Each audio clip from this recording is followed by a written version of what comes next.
আসসালামু আলাইকুম, সবাইকে ওয়েলকাম জানিয়ে শুরু করছি আমার আজকের রেসিপি। আজকে আপনাদেরকে বানিয়ে দেখাবো বাবুর্চি স্টাইলে শাহি বোরহানি রেসিপি। এই বোরহানি রেসিপিটা আমি একদম সহজভাবে শেয়ার করার চেষ্টা করব। আশা করছি আপনাদের কাছে খুব ভালো লাগবে এবং খুবই ঘরোয়া উপায় হেলদি একটি রেসিপি। তো চলুন শুরু করছি আমার আজকের রেসিপি, বিয়ে বাড়ির শাহি বোরহানি। তো এর জন্য প্রথমে একটা মিক্সিং বোলে নিয়ে নিচ্ছি 1 কাপ পুদিনা পাতা, ধুয়ে পরিষ্কার করে নিয়ে নিচ্ছি 1 কাপ ধনিয়া পাতা।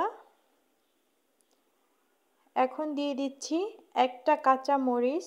তো এখানে কিন্তু আপনারা চাইলে ঝালটা আরও বাড়িয়েও নিতে পারেন, তাতে কোনো সমস্যা নেই। এখন একটা ঢাকনা দিয়ে আমি এটাকে ব্লেন্ড করে নিব। তো ব্লেন্ড করে নিয়েছি আর এক সাইডে এখন এটাকে রেখে দিব। তো একটা মিক্সিং বোলে আমি এখানে 1/2 লিটার টক দই নিয়েছি। এখন এটাকে হ্যান্ড উইচ দিয়ে খুব ভালোভাবে ফেটিয়ে নিব।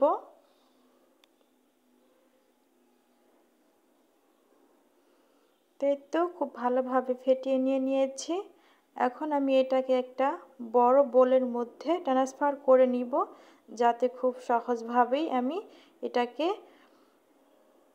ফেটিয়ে নিতে পারি সমস্ত মশলা দিয়ে।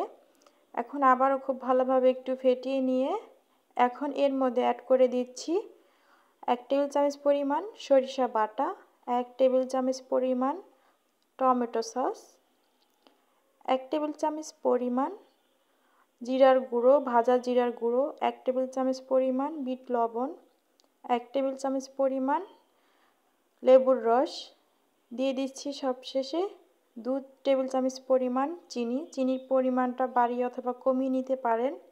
এখন সবশেষে অ্যাড করে দিচ্ছি ধনিয়া পাতা পুদিনা পাতার মিশ্রণ। তো এখানে 1 কাপ হয়েছে রসটা সম্পূর্ণ। তো এখন খুব ভালোভাবে মিশিয়ে নিচ্ছি, খুব ভালোভাবে মিশিয়ে নিতে হবে কিছু সময় ধরে। তো মেশানো হয়ে গিয়েছে। তো এখন এর ঘনত্বটা আমি একটু দেখিয়ে দিচ্ছি চামচ দিয়ে নেড়ে চেড়ে। তো দেখেই বুঝতে পারছিলেন।